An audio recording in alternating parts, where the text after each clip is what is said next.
In this week's episode, John Steele talks about the soul of plants.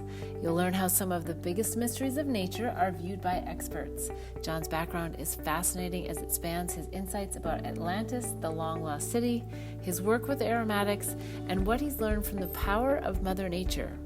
Watch the bonus footage on YouTube of my experiences with the unique oils he has from around the globe to learn more about how these sacred oils can help change your life.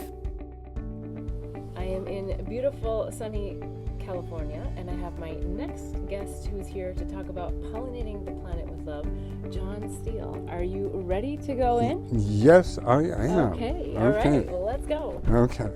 Welcome, everyone, to the Pollinating the Planet with Love show. I'm your host, Beth Bell, and I interview guests who are living their passions and purpose and ask them questions about their life journey lessons and, of course, those pearls of wisdom that they've learned along the way.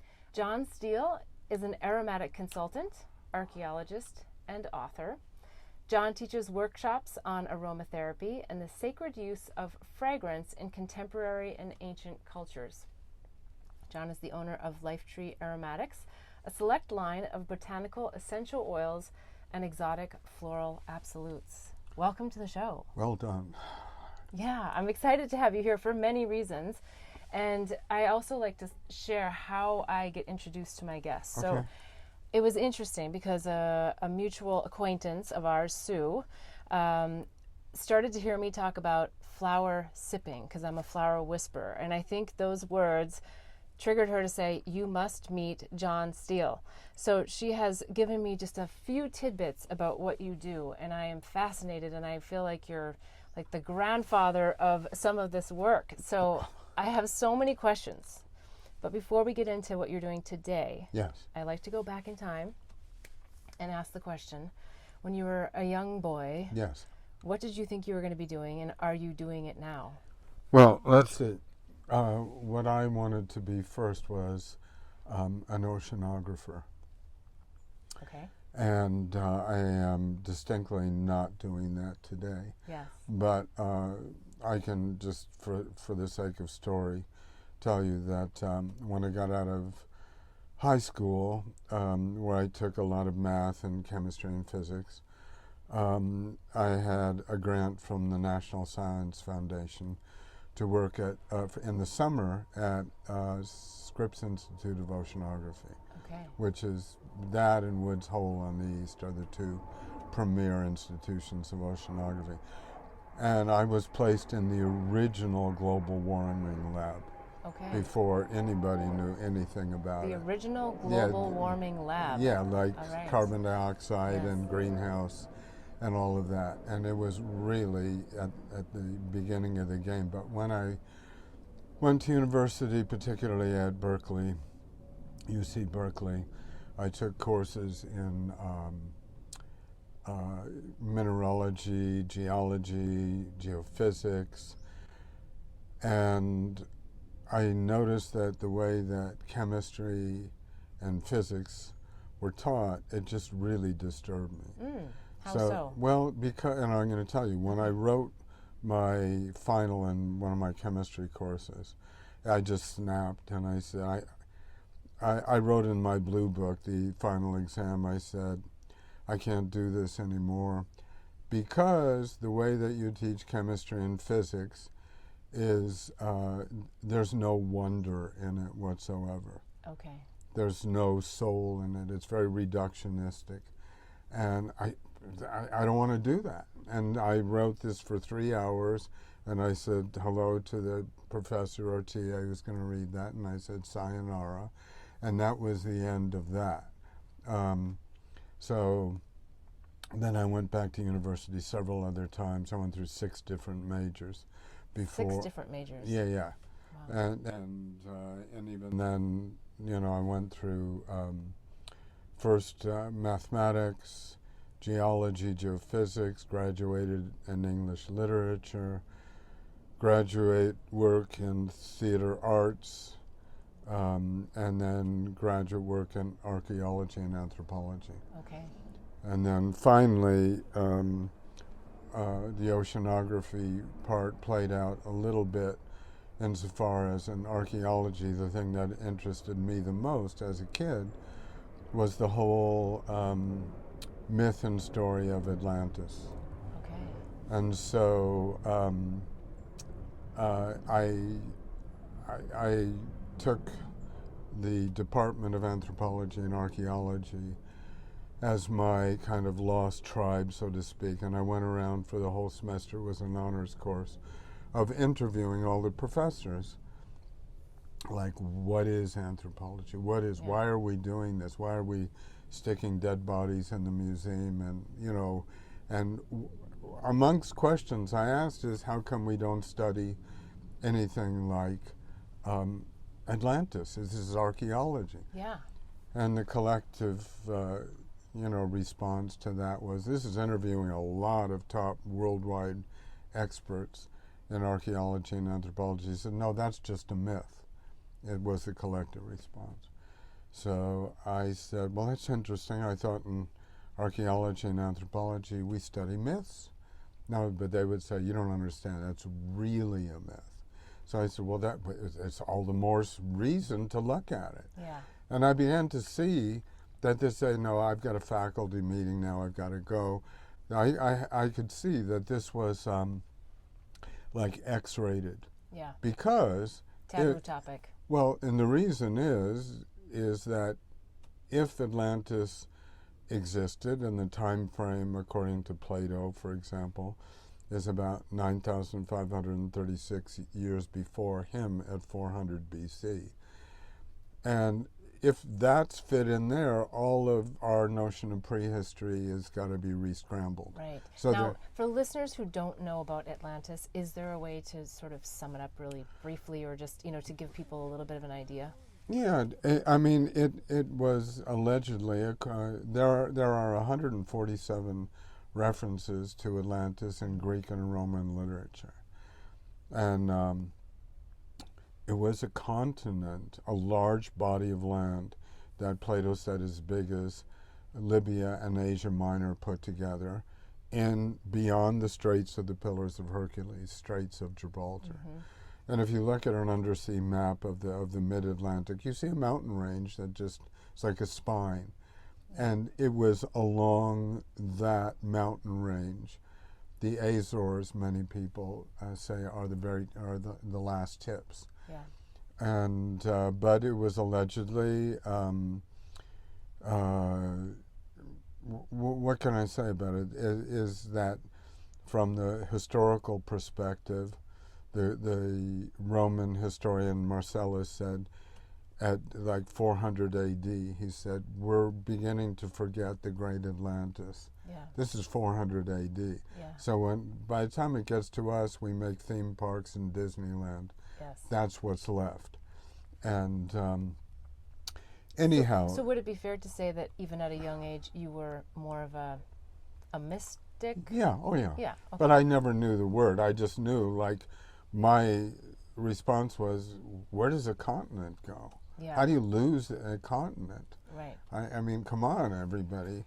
And why don't you talk about this? And, you look at, the historical aspects of it, but you look at people like Edgar Cayce, I'm sure you've heard of. Yes, of course. And so, they sponsored an expedition to the Bahamas, the Cayce Foundation that I was on. And they are looking at it that they had, biotechnology of using humans and genetics of animals and misuse of power. And, it's almost as if, to some degree, that America is some kind of almost collective incarnation of the mindset that exists. And they essentially destroy themselves. I'm going to ask you a question that is a little off topic, but I feel compelled to ask it. Do you think that religion played a big role in bringing us away from some of what might be viewed as more mysticism, or like Atlantis, because there was really a stripping down? Yes, I do, but it's I mean, the paradox is what is seen as progress technologically, etc. The more you follow on that, whether it's a better wheel, a better something to carry things in. As you progress on one level, you forget on another. It's simultaneous. Yeah. So as you evolve, you're forgetting. Okay. Religion has to do with it. Technology has to do with it. All of those elements. Also, trauma has to do with it. Interesting. There's like what Velikovsky calls a collective amnesia after big disasters, and they were supposed to have destroyed themselves, and et cetera, et cetera. So that's in a nutshell. Yeah, and many think we're on the way to do the same all over again. In a way, that's why I say a collective kind of reincarnation to some extent. Yes. So you got out of university, and what did you do then? What was your first? Well, the really cool thing that happened was that I got invited to take part in an expedition looking for Atlantis. I mean. Oh, you did? Yeah. Okay. So it was off the coast of Spain, off of Cadiz, which is in southern Spain, and Cadiz is the most. It's the city in Europe that is continuously inhabited for over 9,000 years. It has tremendous history to it. And it's right near the Straits of Gibraltar. Okay. And somebody noticed to this group that asked me to join them that the fishermen's nets were getting stuck on something underneath. I went down. I found columns, pillars, and that kind of thing. And when we went, I wasn't one of the chief divers then, but the divers saw things under there, but immediately the Spanish authorities got really nervous, and it turns out, long story short, that some of the Spanish admirals of the Straits of Gibraltar were allegedly going down and finding artifacts on these sites and selling them on the black market, amongst many other things. Okay, so it was just too hot to handle. There were soldiers on the beach with submachine guns in case we wanted to continue the expedition. So overnight, the expedition dissolved, and everybody, some people went to Morocco. I and the chief diver drove all the way across Spain to Bilbao. So it's just a political, I mean, obviously it was dangerous, but there was a political issue there. Political and there was no way around it. There was no way to highlight it or bring light to it. It just wasn't time. Okay. So there you go. Wow. Okay. So you've done this expedition. I would imagine that it was somewhat disappointing then to have it end. It was, but then we went to Ireland and we continued looking at really ancient. That's how I got into all the stone circles and stuff like that. There's tremendous ancient stuff in Ireland that's allegedly related to Atlantis. Okay, interesting. I want to talk more about that, and I think we're going to get into probably some elements of Mother Nature. Yeah, I'm ready. Yes, so we're going to take a quick break, and we'll be right back. Okay. Blossom Bliss products are designed to help empower pure love and purpose in your life. It's through the power of words, flowers, and symbols that our products assist you in creating a blissful life. The power of words in our mini mantra word bar necklaces assist you in setting and blossoming your personal intentions. The affirmation cards leverage the power of flowers by providing daily inspiration. And the power of symbols in our life journey bracelets are great reminders of the things that bring us peace, joy, and love. Products are made and blessed in Bali with love by Balinese artisans who work with empowered hearts. When you purchase jewelry with a bee charm, we donate to save the bees. Join us in pollinating the planet with love. Go to our website, blossomblissbali.com. Again, that's blossomblissbali.com. Okay, we are back with John Steele, and we were just talking about your life journey and Atlantis and the work that you started to do, and then that got disrupted.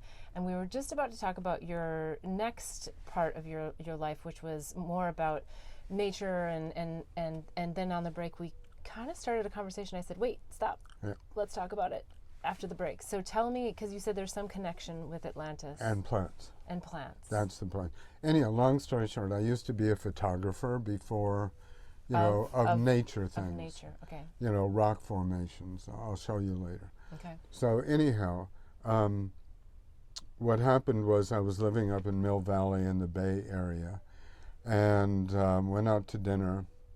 When I got back, I could see there was a robbery. This was on Mount Tamalpais. I had a little cabin, and my cameras were stolen. I was so pissed off. I said, if this clairvoyance things work, then I'm going to find a psychic and I'm going to say, where are my cameras? So I did. I found this guy who had an old Chinese spirit guide.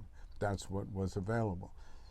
And I went to see him, and he said, why are you here? I said, want to find my cameras. He said, oh, you were talking about your photography at dinner, and somebody heard you, and somebody heard that you didn't lock your doors or something because you felt so safe, and they took this as an opportunity, and they went there and found your cameras, and one of the lenses was broken in the robbery, and by the way, you'll never see your cameras again.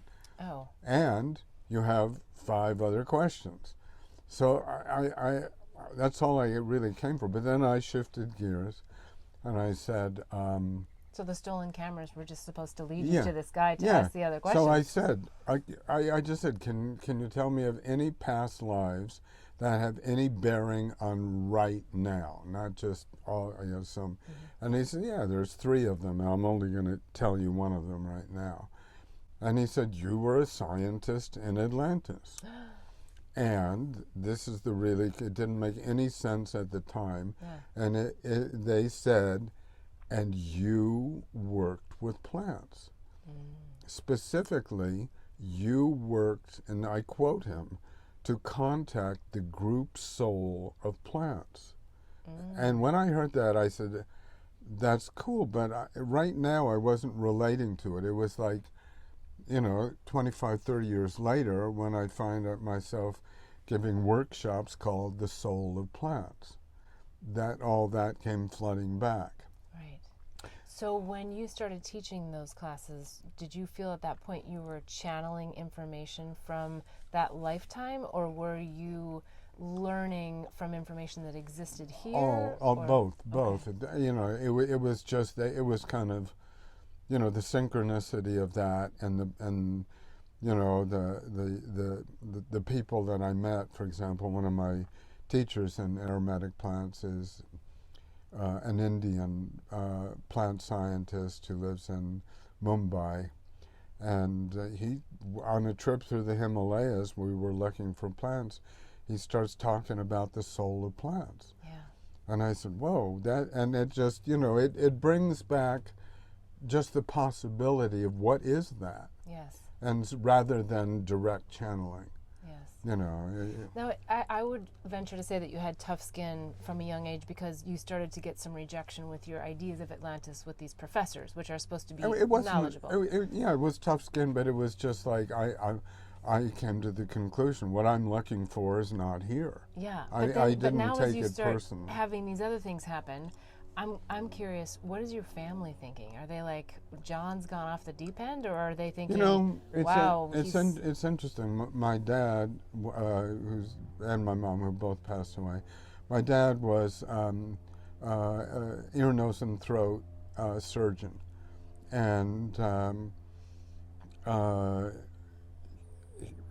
he wanted me to be a doctor. Sure. And somehow the idea of cutting and surgery just didn't resonate with me. But I had no pressure from them. The remarkable thing about both my parents, there was this kind of laissez-faire, like, you got to do what you got to do. Okay. And they never said, no, this is impractical, right. Or, how do you make a living? Or, so I just followed everything that came up, Yeah.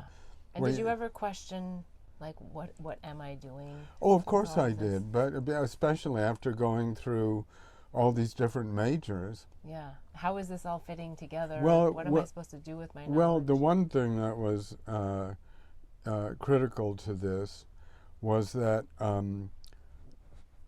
I made a trip back east after I'd graduated in English Lit, and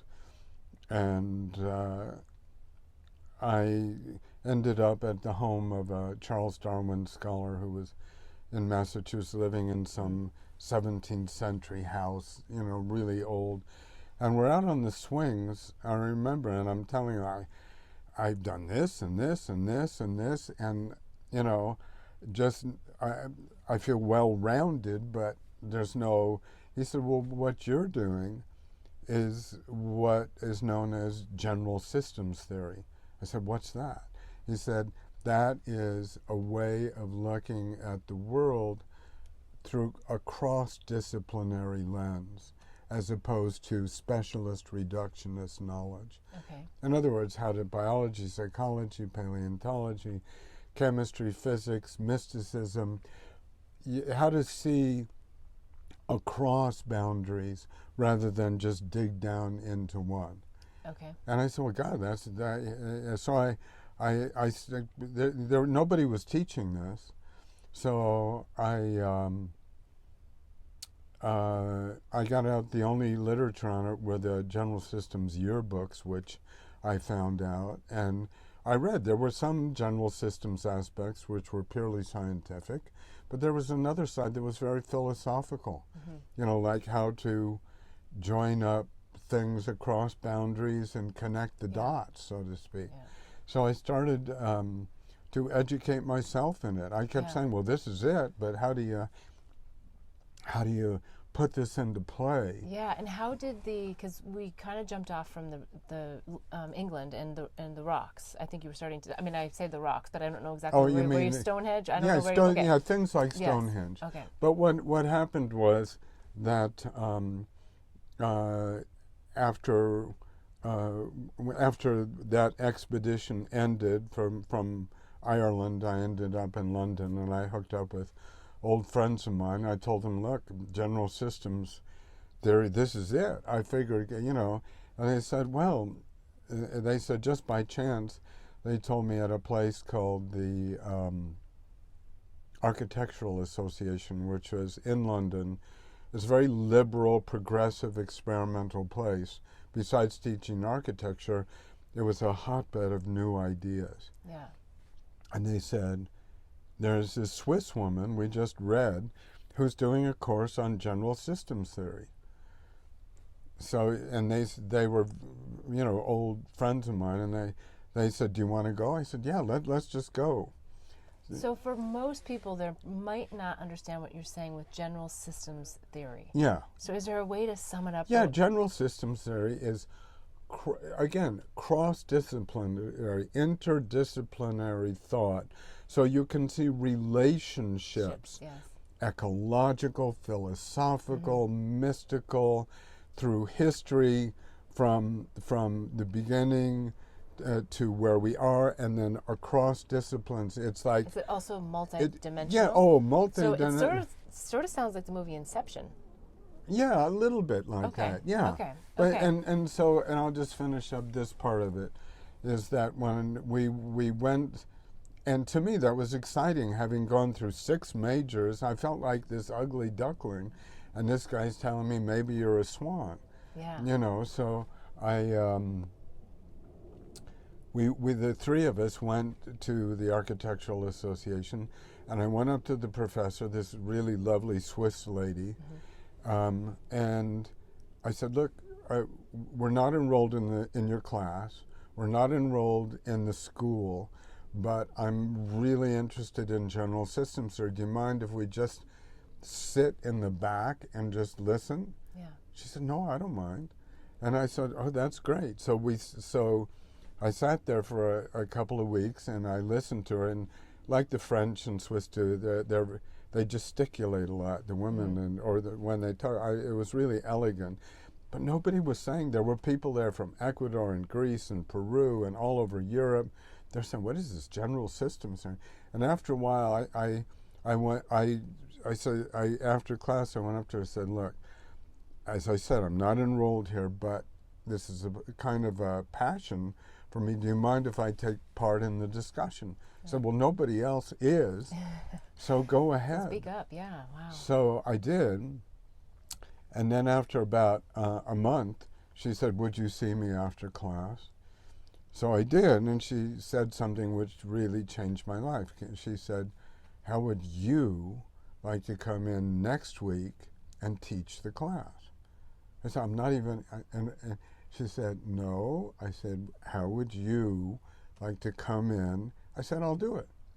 So all of a sudden, I'm auditing, and next thing you know, I'm invited to. So I did. I taught one class on hierarchy theory and something that was very interesting to me. And I said, well, can you do that again next week? Something. And I said, well, I'll teach about Atlantis from a general systems. It was like made in heaven. So I did that. And then a couple of weeks later, she said, I invited my mentor from the University of London to come and teach, and he'd like to talk to you afterwards. So he invited me to come and meet him at his office. This was in the School of Environmental Studies at the University of London. Like there's Cambridge, Oxford, and then University of London. And he said, I'm in his office. He said, Judith said that you really blah, blah, blah. And then he said, how would you like to teach at the University of London? You could teach whatever you want. I said, okay, I'll do that. So I taught a course in general systems there. I just made it up. Yeah. And so that's how all that spun out. And I tried to encourage this cross-disciplinary thought with people. It was a little bit ahead of its time. Yeah, and I think one of the things I want to point out, because I think that there's a pearl of wisdom here to share with the audience, and that is that it sounds like you really followed spirit. Oh, yeah. And you did all these different things not knowing how they were all going to come together. Yeah. And so I think a lot of times people want to judge themselves because other people are judging them, whether it's their parents or society or whatever, for jumping around. And so I think it's a great pearl to just share that follow your heart, follow your passions, and don't worry about how they all fit together. It will come when it's necessary. But I think a lot of people walk away from life thinking, well, I didn't do this, I didn't do that, woulda, shoulda, coulda. Yes. You know, and so it's a beautiful display of someone who has walked that talk. No, you're right. And it's like if you present yourself openly and observe what happens and interact with it, then you're given your next message. That's the way that I looked at it. Yeah. Well, I really want to talk about the flowers. Oh, we'll get there. Yes, yeah, because we're in Mother Nature, and you were talking a little bit, well, you weren't talking about Stonehenge necessarily, but there was a lot of learnings that it sounds like you started to experience in nature. So we're going to take another quick break, and we'll be right back. Okay. Okay. Don't go away. Blossom Bliss products are designed to help empower pure love and purpose in your life.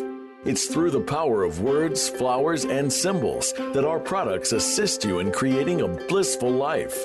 The power of words in our mini mantra word bar necklaces assist you in setting and blossoming your personal intentions. The affirmation cards leverage the power of flowers by providing daily inspiration.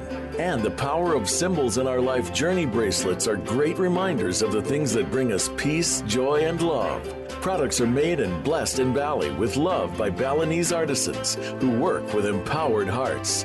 When you purchase jewelry with a bee charm, we donate to save the bees.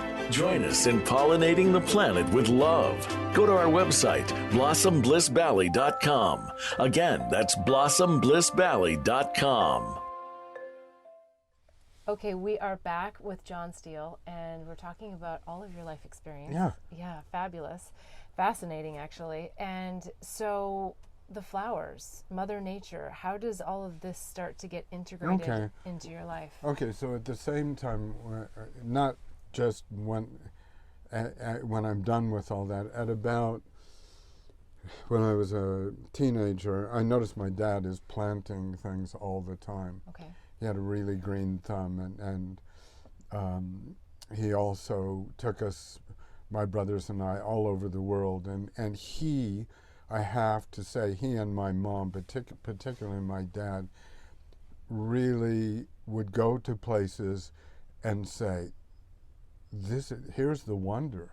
I mean, it was like they pointed out the magic, the natural, mystical over there. They didn't use the word mysticism, but my dad would just say, "This is wonderful," you know, I could see that he was moved. Yes. And but I came across a book called Green Medicine in a bookstore or something. I read at an early age, and this book, it was all talking about plants and medicine. And I said, well, gee, Dad, I mean, you're using all the knives and whatever for surgery and antibiotics, but what about the plant part? And he said, well, I wasn't taught that. Right. And, you know, see, so there's a kind of what I would call a plant amnesia occurs as science gets to a point of synthesizing antibiotics, etc. Then the plant medicine starts to go the underground, so to speak. But I was fascinated by this and the idea of green medicine, and then began to track this idea of there were people called shamans who had this profound plant knowledge and wisdom that was used for healing, for visions, for guidance, for hunting, it was just like, you know, it was better than TV. I mean, it was like really this profound inner-outer vision connection. And I just got an early interest in plants that way. And then I think what you just said is actually really profound about the inner-outer connection. Yes. Right? Most people are so externally stimulated that they're not connected internally. So they're not connected to spirit, they're not connected to source. And I find that like loneliness is at epidemic levels right now because I believe people are looking at their external world for validation and not recognizing just reconnecting is what brings that peace, love, and joy. So what you're saying is actually very, very profound, and I just wanted to know. No, that. but you're absolutely right. There is this connection of, you know, like the whole idea of, it begins with the idea of dream. You know, dreams. You know, I thought everybody had vivid dreams. I mean, and so, but there are these visions you get in your head, and then you progress, you know, down the road, so to speak, and I see my dad outside with the roses, and I read about shamanism, and, you know, sooner or later I hit the plateau of the domain of what is called visionary plants. Yeah. And visionary plants, that means things that give you interior visions, but not for recreation. That is to say, not just it replaces a beer can or a glass of wine. It is more on, I would rephrase that, it would be recreation, not recreation. Okay, I like that. Yeah. Now, coming into this, I was very much thinking about flowers and yes. Yeah, but now we're talking about plants as a whole, which I also love because we're talking about the power of Mother Nature. Yes. And so what comes up for me to ask you is, what about things like ayahuasca? Well, sure. That's. Is that where we're kind of at with the discussion? That's a wonderful manifestation. I mean, I read about ayahuasca, you know, back in the 90s before it had achieved this kind of, you know, a visionary plant tourism kind of level, and. Or were you thinking or speaking of other plants that someone might use every day, but or was it more this kind of experiential? That's you know, that's in the news a lot and a good one to look at. So it took me a while, but it's interesting because of the oils that I deal with. That a friend of mine had a shaman come up from Brazil, and they showed them the oils. He said, whoever had these oils, tell them to come to Brazil. We're having a conference on ayahuasca, but smell and fragrance are part of it. So all of a sudden, the oils got me to go, and I went, and one day, the first day, there was this was in Brazil, going into Sao Paulo, and then going out to the edge of the Amazon. there was a scientific conference, a full-blown scientific and sociological overview of all these like really top people on ayahuasca. And then the next day they say, okay, well, now we're going to take it. And I said, well, great. And so that was my first experience. And it was tremendously powerful, revelatory, and instructive. And one sees this interior visual domain, which is not all of one's own conscious emanation. You see things of the jungle enter your consciousness. Yes. Well, I have not done ayahuasca, but I guess my feeling on it has been that I would only want to even consider it with someone like a shaman who's very in a sacred space, because you do open some boundaries, if you will, to where lots of things can come in. The people you're with is another thing, right? So you're saying that the consciousness of the plants and the jungle and the come animals. in, and the animals and other people's but crap. mostly,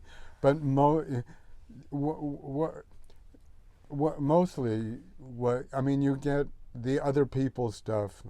I mean, what I saw, I mean, besides all the like interesting, jungle animals, like for example, this huge anaconda. I mean, you know what an anaconda is. It's like a huge python, but in the Amazon, they're just like many feet and this was huge. But is this actually no? It's not really there. It's just from our psyche, because isn't the snake very much about wisdom? Oh yes, right. But the point is that you can't really say it's not really there. It has the spirit of this. The spirit animal has presented itself. Yes. And everybody doesn't get the same movie. Right. Everybody gets a movie which is, concomitant to their own evolutionary development, what their receptor sites are for transformational energy and information. Some people just have really difficult times, but what I did see besides that is that I felt I felt what really came in when you talked about other people's stuff. It wasn't so much other individual people. Okay. It was what I would call the collective psyche of the 20th century. Okay. Collective consciousness of every. Okay. And the way that impacted me was like, it's the structure. It's sort of the programming that we're exposed to. Exactly. Yes. And I called it then the symbolic garbage of our times. All the advertisements, all the you can be bigger and stronger and eat this and do that and do this and you will be fine, and the noise and the fake news and the everything. I felt this pall of stuff, and I knew I wasn't going to stop there, but I felt, because you absorb this, even if you don't consciously listen to it, you absorb all the news. I mean, now even more because of the digital. I got rid of my TV in 2005 and experienced a tremendous amount of peace in my life as a result. No, I could see there was some that. embarrassing moments where I didn't know, like, the Olympics were on and some of those things, but people tell you if there's something really important to know. Okay, so we're talking about plants, and let's talk a little bit about Mother Nature as a whole, not using plants, but experiencing them, whether you're just on a walk. Yeah, sure. Or and the energy that is out there that I think is constantly available to us, but a lot of people just don't want to quiet their minds long enough. The first thing you have to come to your own realization is that human beings are not the sole recipients of consciousness. In other words, you know, your dog, the cats, the birds. Once you get into the worldview where everything is alive, and everything has a language, and it is not, the linear language is not the same, but the feeling language is the same. In other words, birds can be chirping and you don't know the exactitude of what they're saying unless you're an ornithologist and you study birds. But what I'm saying is that the biggest wisdom that comes out of this is the whole domain of clairsentience. And clairsentience is, there's clairvoyance, there's clairaudience, etc. But clairsentience, to me, is the most interesting, or is right up at the top.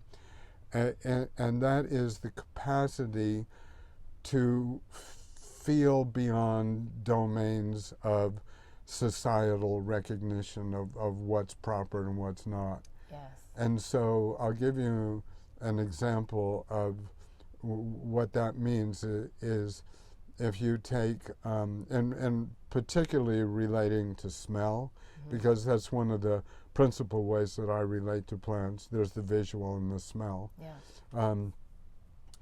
Is that if you take the French, in the French language, the verb to smell is sentir, sentir. And it always struck me as being really interesting that in the French language there's another verb, to feel, and it's the exact same word, sentir, sentir. It's like not an accent difference. Yes. It's like smelling and feeling. So I said, that's it.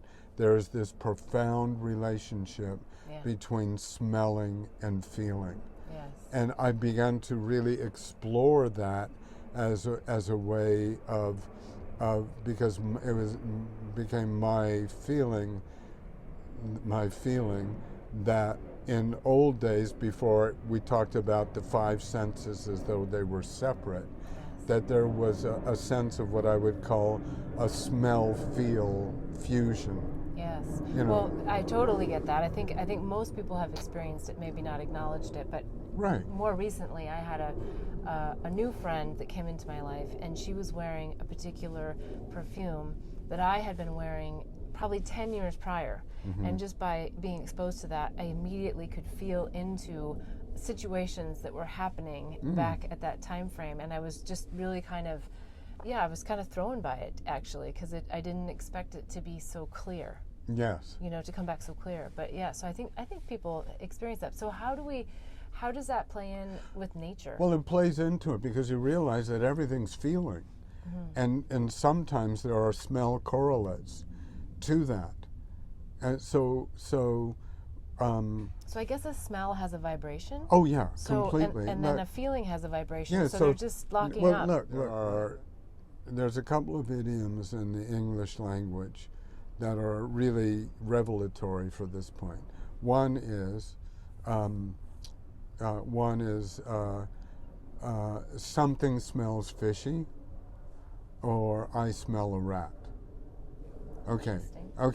Now, if somebody says I smell a rat, or somebody says something smells fishy, we're not talking about the literal perception of fish and rats. Sure. Right. What we're basically saying, the energetic gloss of that is, everything looks okay, but it doesn't feel okay. But we're using smell for feel interchangeably.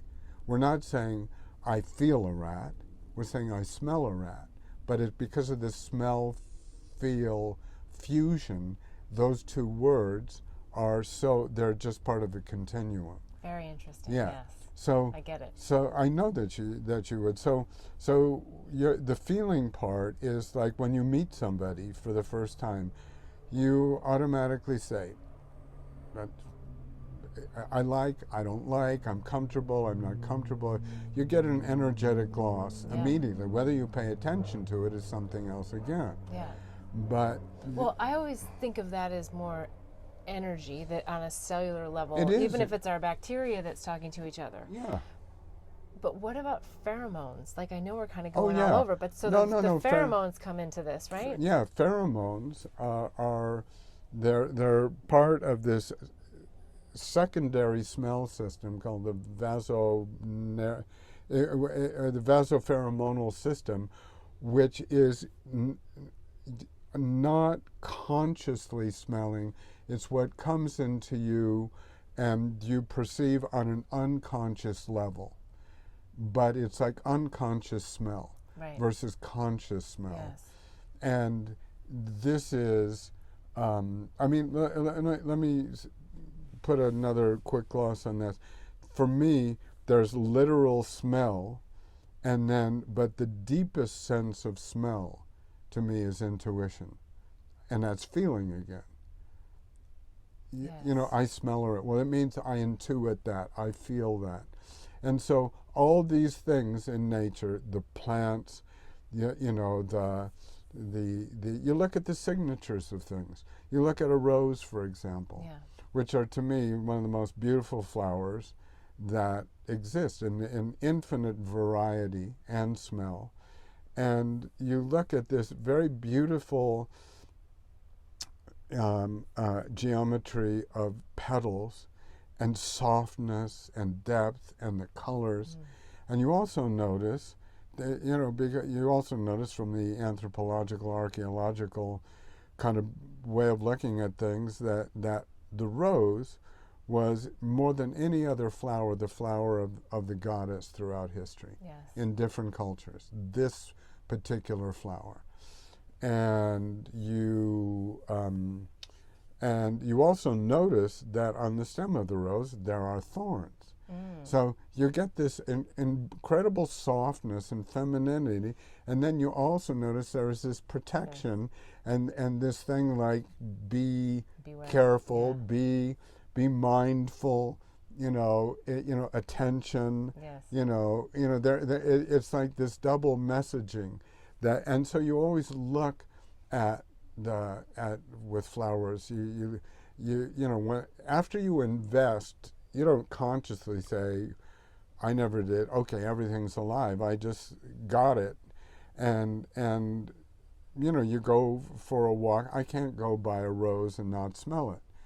When they say, the old adage is stop and smell the roses, because most of the time people don't stop and pay attention. So I literally stop and smell and go into that domain, and I always say thank you, and I give the whole language of relating to flowers, relating to nature, is telepathic.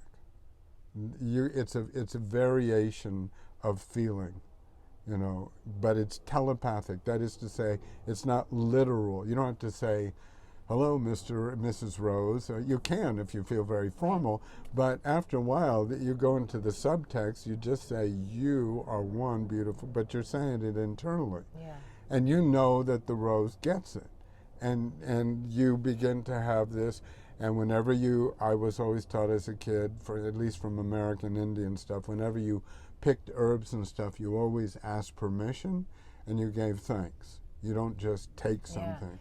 Well, it's interesting because a lot of people ask me as a flower whisperer, so you speak to the flowers? And I said, no, they speak to me. Yeah. So I don't really ever think about communicating to them. As you're suggesting. I think about receiving something from them because I feel like in another level, it's my higher consciousness. It's where we're connected to source energy.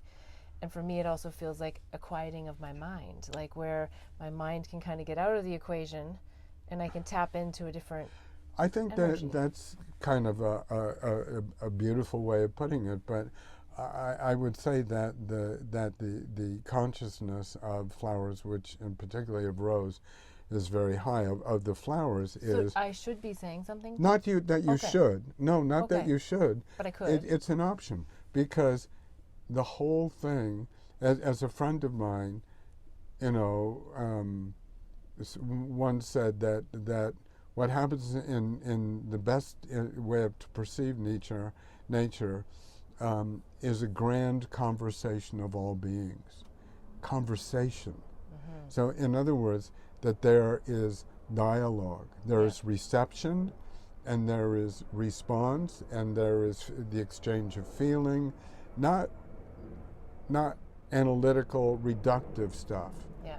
But I'm not saying you should, but I'm saying you certainly could open up that domain of, well, you are an extraordinary father, and tell me what is your take on the wisdom that you want to share. You may hear that anyhow. Yeah. I'm not saying you should do it that way, but this idea of plant intelligence is I think inclusive as being a conversation, and it's silent one on a telepathic feeling way is just the most natural way that there is. Well, I believe it can unlock our superpower, but let's play devil's advocate for a minute, because I'm with you on this conversation. I love this. What about the devil's advocate person that says, prove it, you guys are crazy, what's the benefit? Why would I do this? Well, I mean, somebody who has that attitude a priori has a closed mind. There's us and there's nature, and we're separate. We utilize natural materials, we eat things from nature, but the idea that there is intelligence, that there is the possibility of a reciprocity of information flow and feeling, that ain't taught in the 3rd grade. It should be, because this is basic shamanic natural wisdom.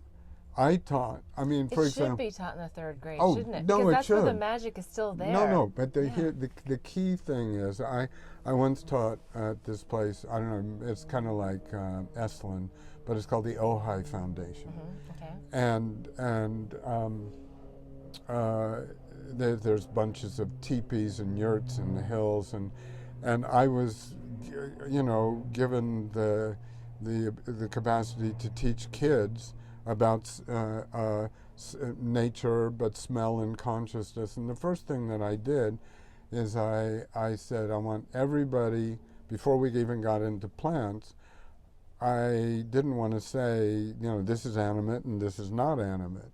I didn't even want to make that division.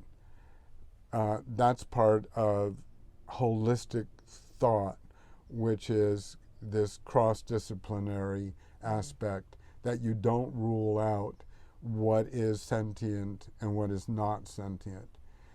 So in other words, I said I want the kids to go out. There were, 7, 8 kids. And I said, I want you to go out and have a walk for about 5 minutes. And at some point, a rock is going to talk to you. Okay. And I want you to listen to what it says. I want you to bring it back. And every kid brought one back. And the whole key is giving permission. It's giving permission to enter a domain where the doors are not usually open. That's why Huxley talks about the doors of perception. If you open and you say, the rocks can talk, they're going to tell you. Yeah. Okay, then it's in the universe that can happen. And I went through each one, and I said, tell me the story. And I was walking by, and this little rock, at first it said, I don't know if I can, be part of this. And then all of a sudden he said, no, I'm going to come back with, and everybody had their own little story. And then I said, I want you to take your rocks, your little ones, and I want you to memorize its individual facets, what color it is, the traits. Then we're going to mix all the rocks up. And I want you to be able to find your rock, because you paid really a lot of attention to minute details that you would normally not even... Right. So you give intentionality and you give permission. And I've always thought that if you teach this in terms of whole systems thought to kids, that you don't have to wait till 25 years later and then you get psychoanalysis.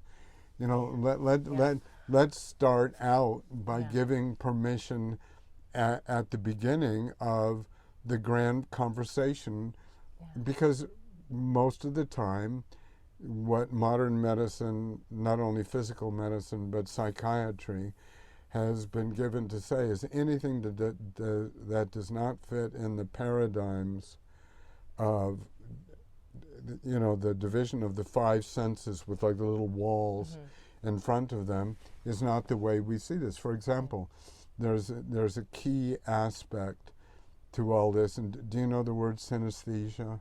Synesthesia. Yeah, synesthesia. Well, anesthesia would make you go out, so synesthesia, I think, would make you wake up. Well, in a certain sense, it does. Okay. And To be more sensory. and I always use that same dichotomy. Anesthesia is when you're knocked out. Synesthesia is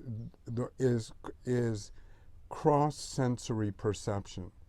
Remember, I was talking about Yeah, cross-sensory. tell me more about this, those cross-sensory perception. It's the capacity to hear a smell, to Yes, touch okay. a color, Okay. to see a sound. Yeah. Okay, now all these things, this is the way that artists, visionaries, nature lovers, poets, creative people, this is the way they perceive the universe. Yeah, there's one that has always come to me. I don't know why, and it's the only one I can think of right now, but it's the taste of the smell of a Band-Aid. Weird, Okay, right? but there's So when you say this, I go, I get it. Like, I have had the taste of the smell of a Band-Aid and thought, this is the most bizarre experience. But you see, that was a kind of a peculiar singularity, but it happened. Well, also because the Band-Aid's not really, I mean, I guess everything has a vibration, Yes, but it's not really but it was peculiar. alive. It was a singularity to you. In other words, once you are, sometimes when you go to a concert or you listen to music, you get images. Yeah. It's this cross-sensorial. Now you have to understand that synesthesia, in the early days of modern medicine, was seen as a pathology. Okay. Oh, no, you need electroshock. This is not the way we do it here, and this is a result of what is paradoxically called in the Enlightenment of Descartes and all of that. And it's not really the Enlightenment at all. It's the beginning of what appears to be progress. Is actually you're getting some amnesia at the same time. Okay. It's this dual kind of aspect. And so if you put synesthesia, and I remember once in junior high school that a teacher said, we're going to listen to some music, and I want you to draw whatever response you have to this music. Okay. I didn't know the word synesthesia, but I drew my impressions of the music, and later on I said, that's synesthetic thought. And so synesthesia allows you to think beyond the singular domains of the five senses. And once you get into visionary, creative thought and plants, I mean, at least psychotropic plants, I mean, from cannabis up, if you use them in a sacred manner, will introduce to you a synesthetic way of seeing. Because that's how plants and animals perceive. Right. I mean, like dogs are classic. I've had dogs for most of my life. And oftentimes when people come to a dog, you're broadcasting your vibratory field, your auric field, and they pick up, no matter what you say or what you do, they get it. You're cool or you're not cool, instantly. Yes. And that's this capacity of telepathic, synesthetic, clairsentient. All of these things are part and parcel of a way of interactive living with the natural world and other people. Yes. Okay. Yeah. Miss Lily has taught me a lot. I'm sure she, about you this know, energy, and living in Bali for 5.5 years in nature, in the middle of the rice fields, taught me an enormous I am amount sure about that this. it did. But you started a company many years ago now. Yeah. Tell us about this. What happened was after England, and I came home back to the U.S., then I went back again and was still teaching. I taught at the University of London for 7 or 8 years, and then I taught I lived in England for 12 years, and I was invited to teach at a lot of universities. And people were, once you gave them permission, it's just that permission to think not only outside the box, but outside of your all your normal constructs of thinking, then it gets wavy as opposed to let's build a wall. Yes. So what happened was that I was living in London at this woman's house, and it was a very creative environment. I realized that at a certain point I liked massage, so I asked my friends if they knew, the same ones I went to the General Systems lecture, and they told me about this woman, Carola. Called her up, and she came over and she did shiatsu, and she gave me an absolutely marvelous massage, the Marie, that stuff. And then I said, I'm having difficulty sleeping. So I remember she took out a bottle of lavender. She said, use this, put some in your bath, put some on your pillow. And as soon as I smelled it, I said, wow, this is, I just said, this is medicine that smells good. That was my, and I was just kind of, it was like this seminal moment. And from that moment on, I began to meet people who introduced me to the field of aromatic oils and aromatic plants. It just opened its domain up. And I met this Finnish biochemist who said, here are these beautiful oils, and here's a bag of them. Would you like to sell them? I'll give you okay, I'll do that. Yeah. There was one book out on aromatherapy by a gentleman named Robert Tisserand, and I read it 4 times in a row. There was nothing else, and said, okay, I'll do that. And I started selling them and reading the book at the same time. And then I came back after 12 years to America, and there was about a 2-year period where I'm jumping up and down saying aromatherapy, and nobody knew the word. And then in 1988, the American Aromatherapy Association burgeoned out, and I don't know, I got invited to speak at the first conference, the second conference, I should say. And then it was just up and away, but I did name the company Life Tree Aromatics after the tree of life. Oh. If someone listens to this and they're like, I really want to experience these, they can't find them? Well, no, it's not that they can't find them. It's an interesting thing. Whenever people call me up because I don't advertise, I say, how do you come to this place? Right. Well, I was in Greece and I saw this bottle in somebody's, I was told all your bottles have handwritten They're labels. all handwritten. Labels. Wow. Every single, thousands upon thousands. I just feel it puts in the energy that this is hand-handled, hand-bottled. I worked for a while as a consultant. For a while, I worked for a little bit of time at the Aveda Corporation. And it was very innovative and natural, but it's still mass production. The company. Yes. I understand those sentiments because I make jewelry, and I have everything that I have made in Bali because of the empowered hearts and the intention of love that's placed with each piece, and the energy and the that craftsmanship comes through. that those people have. Exactly. All right. Well, let's close out this section of it. I think there's a little bit more to come. Okay. But we'll close out this part of the show. And I'll put as much information as I can in the links down below for people to be able to reach out to you. Until next week, wishing you bliss so that you too can help in pollinating the planet with love.